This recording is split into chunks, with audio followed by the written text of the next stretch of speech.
UNT presenta Voces de nuestra clase, el podcast. ¿Qué tal, Eric? Un gusto saludarte hoy y también a todos los que nos escuchan. Estamos iniciando esta nueva experiencia a través de este podcast en el cual queremos tener contacto con nuestra clase, por eso hablamos de las voces de nuestra clase. Y hoy nos acompaña nuestro compañero Eric Zelaya, quien es el secretario general de la Federación Unión Nacional de la Clase Trabajadora, a quien le doy la bienvenida. Hola, Eric. Hola, ¿cómo estamos, Alberto? Es un placer para nosotros como UNT dar inicio a este nuevo proyecto con el cual queremos alcanzar a todas y todos los trabajadores que están ahí ávidos de conocimiento y de volver a nuestros principios como clase trabajadora. En algún momento los sindicatos han sido desprestigiados y es el momento como de redignificar, digamos, el papel de la clase trabajadora organizada en el país. Muy bien. Has tocado un tema muy interesante. Estábamos enfrentando una coyuntura en la que el sindicalismo está desprestigiado, el sindicalismo no es tomado a veces en serio o es acusado de prácticas desleales, incluso contra la clase trabajadora, y entonces es importante que entendamos que la propuesta de la UNT, la propuesta de nuestra federación es un sindicalismo diferente. Diferente no porque estemos inventando algo nuevo, sino que estamos apostándole a un sindicalismo más sincero, un sindicalismo más auténtico, un sindicalismo que redescubra las raíces por las cuales la clase trabajadora desea organizarse. Así que me gustaría, Eric, que compartiéramos con quienes hoy están escuchándonos de qué habla la UNT, qué ofrece, qué tipo de sindicalismo presenta o qué tipo de sindicalismo invita a la gente a realizar. Me imagino que la UNT entonces tiene principios guías o tiene algunos pilares que sostienen su accionar sindical. A ese respecto, existen este tipo de consignas, este tipo de guías para las organizaciones que conforman la UNT. Claro, y quizás primero, antes de responderte, un poco mencionar que la UNT es una federación reciente. Surgimos en el 2017 y nosotros consideramos que somos parte de este proceso que es bastante lento, incipiente, pero sostenido de reorganización sindical y popular que está viviendo el país y que inevitablemente tiene que vivir el país, porque es importante reconstruir todo el tejido social que el neoliberalismo y ahora cada vez más marcado ha venido destruyendo. Esas grandes organizaciones sindicales y sociales que en el país tenían hay que volverlas a reconstruir porque tenemos que volver a tomar el rol protagónico que tenía la clase trabajadora en el pasado. Y nosotros sostenemos que es importante tener tres características principales, que es un sindicalismo clasista, independiente y combativo. Y a partir de esas ideas, nosotros en el primer congreso fundacional de la UNT definimos una serie de principios que son los que orientan nuestro accionar. Entonces de eso deberíamos de conversar este día. ¿Cómo no? Has planteado tres grandes líneas maestras en el sindicalismo que debería tenerse siempre en cuenta. Has hablado de un sindicalismo independiente, un sindicalismo clasista y un sindicalismo combativo. Antes de adentrarnos en esto de los principios, creo que es importante a grandes rasgos explicarle a quienes nos escuchan a qué nos referimos con estas tres características, porque es cierto que cuando hablamos de clasismo se puede malentender, podemos entender que estamos segregando o que no queremos tomar en cuenta a alguien, pero nos referimos principalmente a que respondemos a los derechos o respondemos a los intereses de la clase trabajadora, no de la clase opresora, no de la clase que domina o no de la clase que busca destruir a los trabajadores. Igual, cuando hablamos de un sindicato combativo, hay diferentes estrategias para combatir el neoliberalismo, diferentes estrategias según la realidad que cada sindicato, que cada organización enfrenta, que debe llevar adelante. Y cuando hablamos de independencia, Eric, también nos hemos de referir a qué somos independientes, porque el sindicalismo debe responder únicamente a los intereses de la clase trabajadora. Entonces hay que ser independientes de cualquier cosa que no sean los intereses de la clase. Si podemos tocar un poco brevemente esos aspectos, creo que sería importante, Eric. Quizás vamos a verlo a la luz de los propios principios, porque ahí está definido todo esto que me has comentado. Por ejemplo, nosotros hemos definido que un primer principio que debe de regir a nuestra federación, pero también a la clase trabajadora organizada, es el principio de independencia de clase. Y es que nosotros creemos que la liberación de la clase trabajadora solo va a ser obra de la misma clase trabajadora. Y por lo tanto, la UNT no debe de alejarse de esa visión. Y por lo tanto, la guía de ese accionar debe ser una total independencia política, financiera y administrativa en relación a los partidos políticos, al gobierno y a los mismos patronos. ¿Por qué digo esto? Porque no necesariamente así funcionan las organizaciones sindicales en nuestro país y en el mundo. Es de todos sabido que hay organizaciones sindicales que, por ejemplo, responden a los intereses de los patronos y por lo tanto están alejados de un sindicalismo clasista. O hay organizaciones sindicales, incluso en el país, no voy a mencionar el nombre para no darles publicidad de gratis, pero sabemos que hay organizaciones sindicales, grandes conglomerados sindicales que responden a los intereses del gobierno y que históricamente han respondido a los intereses de los diferentes gobiernos que son de turno y totalmente alejados a la independencia política, o de manera financiera, de que organizaciones que son financiadas no con el esfuerzo de los trabajadores organizados en esa organización, valga la redundancia, sino a través de un patrono que financia o un gobierno, y entonces nosotros creemos que hay que ser independientes desde la clase, desde este enfoque.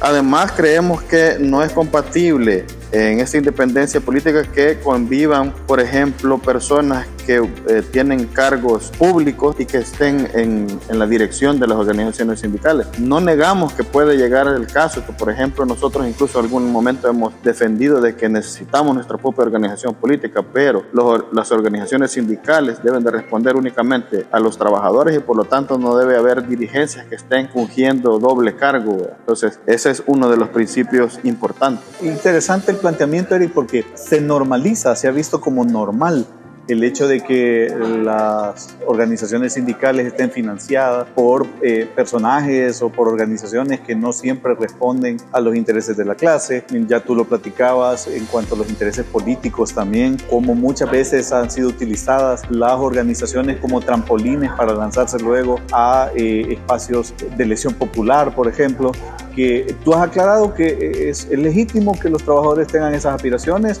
y puedan ejercer ese derecho ciudadano político. El punto es que no puede utilizarse la organización, o la organización no puede supeditarse a ese interés político partidista. Una cosa es el derecho político de la gente, una cosa es el derecho de las personas a participar en las elecciones o a ser candidatos en las elecciones, y otra muy diferente es que los partidos políticos dicten los caminos o las reglas o las directrices que tienen que seguir las organizaciones. Así que este tema de la independencia de clase creo que es muy importante, y cuando la UNT lo pone como el primero de sus principios, tiene sentido en la lógica que estamos planteando de que debemos mostrar esa independencia que necesitamos. Ahora bien, hay otros principios que guían a las organizaciones sindicales, y en el caso de la UNT hay otros principios, además de la independencia de clase, que necesitamos que todas las organizaciones conozcan y, de ser posible, incluyan en sus propios organigramas. ¿De qué otros principios estamos hablando? Bueno, por ejemplo, con respecto a lo que mencionabas anteriormente, es importante la autonomía de clase, que no es lo mismo que la independencia. La autonomía se refiere a que las organizaciones sindicales y las organizaciones de la clase trabajadora deben de organizar y tomar sus decisiones administrativas y financieras de forma soberana, es decir, que deben de ser tomadas en el seno de la organización. Y tiene que ver con lo que decías anteriormente, porque también hemos visto en el país que de repente es el partido, digamos, el que dicta la línea a la organización sindical o la organización social. Pero nosotros creemos que deben ser los trabajadores, las trabajadoras, las que en los organismos de discusión, que son las asambleas, que son los congresos, que son las juntas directivas, donde se toman las decisiones, sin injerencia de entes externos, y en ese sentido son autónomos. Eso a nivel desde la organización más pequeña, que puede ser una unidad sindical de una seccional sindical, o por ejemplo un sindicato, una federación, una confederación, en los organismos concretos de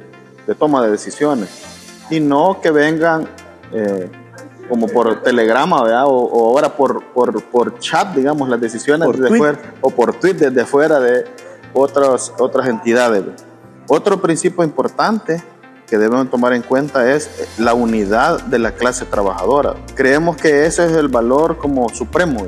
¿Y a qué nos referimos en eso? Es que la clase trabajadora, en primer lugar, cada trabajador debe tomar en cuenta que es parte de la clase trabajadora, porque a veces el mismo capitalismo y los capitalistas nos han hecho creer que somos como capitalistas pequeñitos, ¿verdad? Y que vamos a ir creciendo y vamos a llegar a ser grandes capitalistas. Y entonces, en ese sentido, ideológicamente somos de la clase trabajadora, pero estamos pensando como burgueses. Entonces, el primer paso para la unidad es concebirnos como trabajadores y ver a nuestro compañero de clase como otro hermano.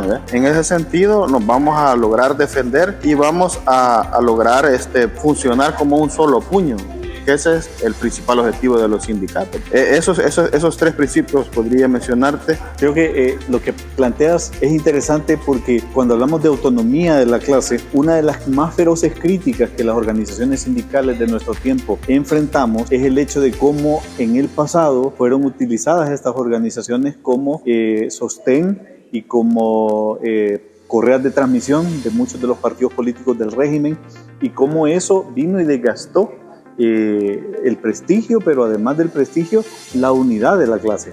Porque justamente de eso se aprovechó el régimen que actualmente gobierna nuestro país para desorganizar. Ya venía un trabajo de desorganización de la clase en las décadas pasadas, y este gobierno aprovechó justamente todo eso para implantar un nuevo régimen que tiene que ver justamente con que no nos sentimos parte de la clase, no estamos unidos ni nos identificamos con otro trabajador, que es lo que tú venías planteando en esto de la unidad de la clase trabajadora. Cuando hablamos de unidad, Eric, entendemos que las personas y los trabajadores somos diversos en nuestra manera de pensar, de sentir, de concebir el mundo incluso, pero nuestros intereses históricos son los mismos.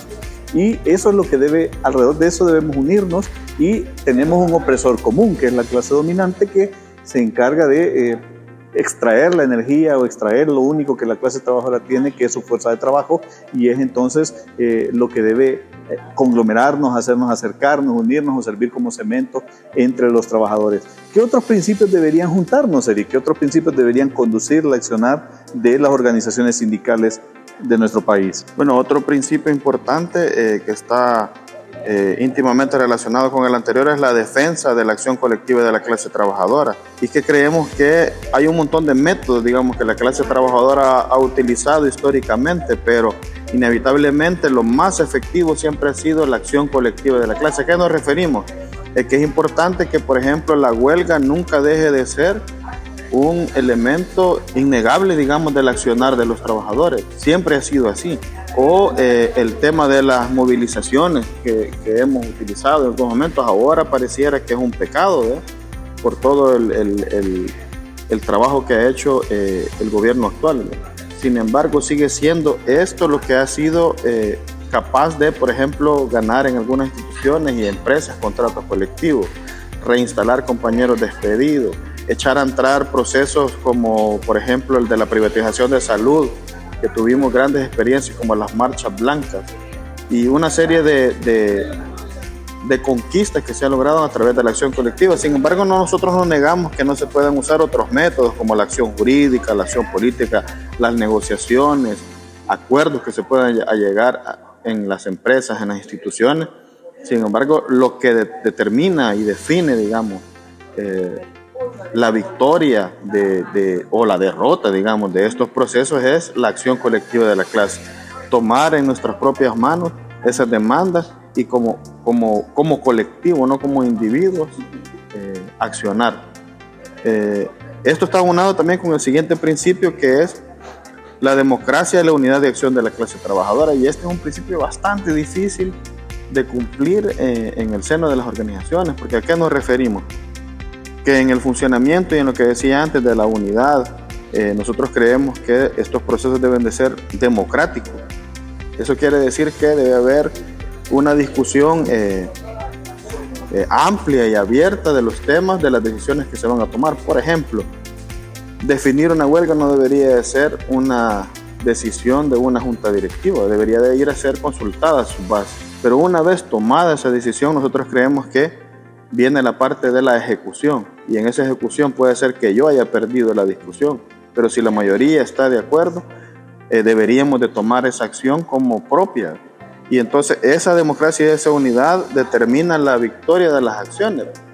pero hemos visto cómo en algunos casos los que se conoce históricamente como los rompehuelgas o gente que por no haber ganado la discusión en la asamblea, en los congresos, termina rompiendo las organizaciones. Eso va en contra de la democracia interna que debe existir en las organizaciones y de la capacidad de triunfo de las organizaciones sindicales. Hablamos, Eric, entonces de un proceso democrático diferente al que estamos normalmente acostumbrados, al que normalmente nos venden en nuestras sociedades.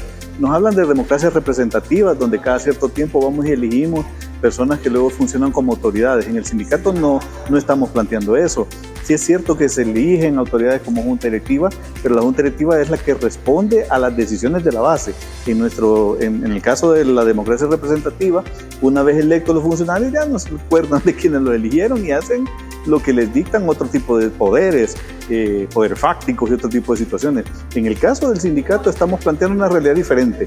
Sabemos que lamentablemente, históricamente, tenemos ejemplos de sindicatos, de organizaciones que han actuado de espaldas a la decisión de su base, de la decisión de la clase, y han dejado sola a la clase trabajadora, pero nuestro planteamiento aquí cuando hablamos de democracia y de unidad de acción se refiere justamente a una democracia real, no una democracia representativa nada más, sino una democracia donde el poder realmente está en la base, es la base la que decide y es la base la que le dicta a la junta directiva qué es lo que tiene que hacer, a sus representantes elegidos legítimamente. Así que cambiar ese chip en nuestra base afiliada creo que también es algo que debe ser muy importante y que debe ser un trabajo que también los dirigentes sindicales y los líderes de las diversas organizaciones sindicales deben realizar. Así que, ¿qué más podemos decir sobre los principios? Creo que nos faltan un par todavía, Eric. Sí, quizás un poco me llamó la atención lo que comentabas antes y yo creo que es importante esto porque cualquiera que escucha puede decir sí, pero al final los sindicatos ahí los que definen son las juntas directivas. Yo creo que efectivamente puede ser que eso esté ocurriendo, pero ¿de qué se trata? Retomar los principios de un sindicalismo clasista, independiente y combativo. Se trata justamente de volver a el origen de cómo surgieron las organizaciones sindicales y cómo debe ser. Y justamente tiene que ver con eso. Si en su sindicato, compañero, que usted nos escucha, si en su federación, si en su confederación sigue funcionando un modelo de caudillo, del burócrata que es el que decide y los demás obedecen, pues eso es lo que hay que empezar a cambiar. A partir de esta discusión debe ser las bases las que decidan y ustedes van a revisar los estatutos de sus organizaciones sindicales. Hay mecanismos incluso de revocar mandatos, de sustituir juntas directivas. Ese burócrata que tiene años de estar ahí puede salir también si no está cumpliendo con el deber ser de la organización sindical. Las decisiones y los enfoques, las apuestas del sindicato deberían de ser definidas con la mayor participación de la base. Y eso es lo que nosotros llamamos la democracia y la unidad de acción. Debe ser así como funciona. Los dirigentes deben de corresponderse con la base y la base debe participar. Entonces, un sindicato en donde no hay constantes asambleas, constantes congresos, constantes reuniones en donde se discuta las decisiones, un sindicato que está destinado a burocratizar sus líderes y eso es un peligro para la clase trabajadora y eso es lo que nos tiene en la situación en la que estamos. Totalmente de acuerdo, Eric. Bueno, el siguiente principio que para nosotros también es importante y es un reto actual, digamos, es el tema de las luchas contra las opresiones. Nosotros creemos que el capitalismo y la clase dominante busca dividir a nuestra clase, elevar las diferencias para poder separarnos y poder así explotarnos más, expoliarnos más, hacer lo que quieran con los trabajadores y las trabajadoras. Y hay una serie de opresiones a las que nosotros creemos que es importante atender y luchar contra esas opresiones. La principal en nosotros que estamos acá, que somos hombres, es el machismo. El machismo es una opresión que corroe las sociedades en todos los aspectos. Sin embargo, en la clase trabajadora y en sus organizaciones es un problema que genera, por ejemplo, que muchas mujeres no participen en las organizaciones sindicales, porque se replica, digamos, lo que viven, ya sea en sus hogares, en las mismas empresas, la discriminación, la falta de respeto, la violencia simbólica incluso hasta la violencia física y verbal. Entonces uno de los combates principales es el tema de no solo de manera retórica, sino de manera real, cómo adoptamos como sindicatos las banderas, en este caso de las mujeres, como por ejemplo la brecha salarial que a veces existe entre hombres y mujeres, como por ejemplo el combate al acoso sexual, como por ejemplo el tema de condiciones preferentes a las mujeres, por ejemplo por su condición de madres que a veces no se respetan o se discriminan por ese hecho, las horas de lactancia, los permisos, etcétera. Otra de las opresiones importantes y que también está muy en boga, pero es un reto, digamos, y un tabú casi, es el tema de la población de la diversidad sexual. En nuestras organizaciones sindicales, en nuestras instituciones, en nuestras empresas, sabemos que hay compañeras y compañeros que tienen otras orientaciones sexuales y viven una gran discriminación y a veces han sido despedidos por eso. Sin embargo, ¿qué hacemos o qué se ha hecho en algunas ocasiones? Son motivos de burla, son motivos incluso de justificación de que porque un compañero es gay o porque una compañera es lesbiana debe ser tratado de una manera diferente. Creemos que también esas banderas hay que incorporarlas en el seno de la clase trabajadora. El tema de las poblaciones originarias, el tema de los pueblos indígenas también son otras opresiones. El tema de las discapacidades o mejor dicho de las capacidades diferentes que podemos encontrar en los empleos, en las instituciones. Entonces, en definitiva, como nosotros tenemos como principio esa lucha contra todas las opresiones y todas las formas de opresión, porque como te decía al inicio, es una forma de que el patrono, el burgués y el capitalismo dividen nuestra clase y nos hace separar esas luchas. Y por ejemplo, podemos encontrar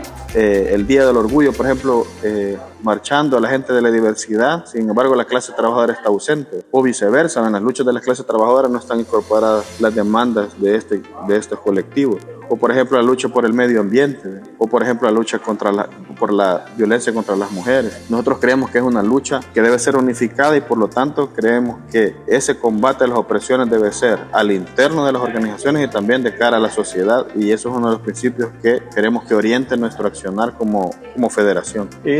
Este punto para muchos en este punto de nuestra historia todavía es un poco difícil, pero tiene que ver justamente con lo que tú planteabas al inicio. El éxito de la clase dominante es segregarnos, es resaltar las diferencias como algo que nos separa, y nosotros seguimos considerando que todos los que integramos la clase debemos ser uno, y la lucha de un conglomerado de la clase oprimida debería ser la lucha de toda la clase, y en esa lógica entonces esa unidad nos empuja a luchar contra las opresiones, que es lo que tú venías planteando en este principio. Sí, y aquí hay que resaltar un punto que creo que también es demasiado importante. Nosotros vemos estas luchas contra todas las opresiones como hay un libro de una compañera brasileña que dice que el género nos une y la clase nos divide. Podemos tener una burguesa que es mujer, pero que sigue siendo una explotadora. Y entonces a veces yo creo que hay un problema que tienen los grupos feministas, que privilegian la lucha de género sobre la lucha de clase y terminan defendiendo a opresoras. Nosotros creemos que es al contrario. El principal aliado son las aliadas, en este caso, de nuestra clase. Entonces esa precisión quería hacerla en esta parte del combate a las opresiones. Es una precisión muy importante porque es lo que diferencia la concepción de sindicalismo que nosotros queremos o estamos intentando rescatar y que es la que dio origen a la lucha sindical en el pasado. Eric, estos principios que tú planteas, ¿puede hacerlo la clase trabajadora de un país, de una empresa, de un sector determinado de manera aislada, o es necesario que integre sus luchas con la lucha de otra clase trabajadora de otras latitudes? Es decir, ¿deberíamos hacer una lucha nacionalista o deberíamos entender la lucha de la clase trabajadora como la misma lucha de todos los trabajadores del mundo? Sí, y qué buena esta introducción que me ayuda a plantearte el siguiente principio, que es el internacionalismo proletario. Nosotros creemos que un valor principal, digamos, del accionar de la UNT y de las organizaciones de la clase trabajadora en general debe ser esta unidad y esta solidaridad internacional, porque así como el capitalismo es internacional y oprime lo mismo que oprime a un médico aquí en El Salvador, oprime a un médico en Washington o en Malasia o en Europa o en donde sea, igual en El Salvador hay luchas que en algunos momentos históricos han sido apoyadas, digamos, de manera internacional, y la única garantía también de victoria, como decíamos, es la unidad. La unidad no solo entendida en nuestra frontera. Creemos que la liberación de la clase trabajadora y de todas las formas de opresión y explotación tiene que ver con la unidad de la clase trabajadora a nivel mundial. Entonces, el internacionalismo proletario es un principio también bastante importante para nosotros. De acuerdo. Y ya para ir finalizando, Eric, con este tema de los principios, hay uno que creo que es importante explorar. La UNT plantea la igualdad entre los integrantes de la clase trabajadora. ¿A qué nos referimos cuando hablamos de igualdad? Porque hemos venido planteando la importancia de la unidad, la importancia de luchar contra las opresiones, la importancia de integrarnos, pero también es importante que nuestra gente, nuestra base, la clase, entienda a qué nos referimos con igualdad. Sí, el principio importante, digamos, de cara también al trabajo que decíamos antes con las compañeras mujeres, es el principio de la igualdad, ¿verdad? Y ahí queremos resaltar como dos conceptos importantes de cómo nosotros entendemos la igualdad. Y la idea es que esa igualdad está entendida bajo el enfoque de otros dos principios, que uno es el principio de inclusión, ¿verdad? Y cómo logramos que incluir a las mujeres es reconociendo también estas condiciones sociales que la misma realidad ha impuesto a las mujeres, y permitir que estas mujeres participen generando acciones positivas para que las compañeras puedan incorporarse al trabajo sindical, al trabajo de organización de la clase. Acciones positivas como, por ejemplo, considerar la doble jornada que tienen las compañeras. Evidentemente, luchar para que esa doble jornada desaparezca, pero en concreto, en la marcha que vamos luchando contra eso, poder tener, por ejemplo, para decir un caso, en una asamblea sabemos que a las mujeres se les puede dificultar participar de acuerdo al horario que pongamos, o por ejemplo se les puede dificultar participar porque tienen que llevar consigo los niños, y debería de pensarse, por ejemplo, en delegar un grupo de compañeros, idealmente de compañeros, ¿verdad?, para que las compañeras puedan participar de las discusiones para el cuidado de los niños, o acciones como y en el caso de la paridad, se trata de que equilibrar también los espacios de conducción y dirección de las organizaciones sindicales. Y esto también es bien marcado. Uno mira en el movimiento sindical que la mayoría de las juntas directivas están dirigidas por hombres, y en su mayoría, si de repente hay una mujer, es la de ACTA. Entonces creemos que en nuestras organizaciones deben de empezar a equilibrarse, y tenemos buenos ejemplos como las compañeras de Ustisdemo, que en su mayoría son mujeres. En el caso del sindicato de Conamipe también tenemos bastante paridad, y tenemos que seguir avanzando en eso en todas las organizaciones sindicales, porque en esos espacios de decisión deben de estar las mujeres, y no todo lo demás sigue siendo una utopía, ¿verdad? Porque deben de estar las compañeras para también incorporar todos los enfoques que hemos hablado anteriormente desde la óptica y desde la mente de las mujeres, porque son las únicas que pueden determinar qué es lo que necesitan, cómo se incorporan sus demandas, cómo luchamos contra las formas de opresión que las oprimen a ellas. En definitiva, lograr el equilibrio, digamos, de nuestra clase, sobre todo cuando en el mundo y en El Salvador son la mayoría de las personas. Excelente. Entonces le apostamos a una igualdad que va más allá, Eric, del discurso, y que le apuesta a una igualdad en la práctica, una igualdad en el día a día, en la cotidianidad, y una igualdad que busca pasar justamente ese discurso a propiciar, a generar las condiciones para una participación más activa, más real, que facilite la integración de las compañeras en este tipo de esfuerzos. Hemos hecho en este breve tiempo, Eric, un repaso de los principales principios que rigen o que guían el accionar de la Unión Nacional de la Clase Trabajadora. Esta discusión creo que es importante, no solo para la UNT, sino también para todas las organizaciones sindicales de nuestro país y de todos los que nos escuchan, incluso fuera de las fronteras patrias, porque hacer este tipo de discusiones son las que nos van a permitir volver a las raíces del sindicalismo que responde a los intereses de la clase oprimida, de la clase trabajadora, como hemos querido hoy llamar a este podcast, las voces de la clase trabajadora. Así que quiero agradecerte este tiempo, y quiero pedirte que al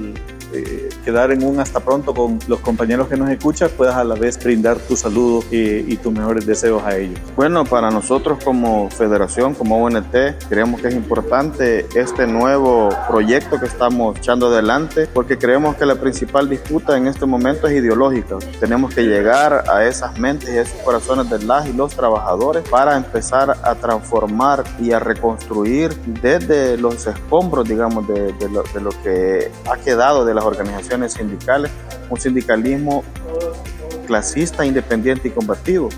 por eso que les invitamos a todas y todos los que nos han escuchado a estar pendientes de las próximas entregas de este subpodcast, Las Voces de Nuestra Clase.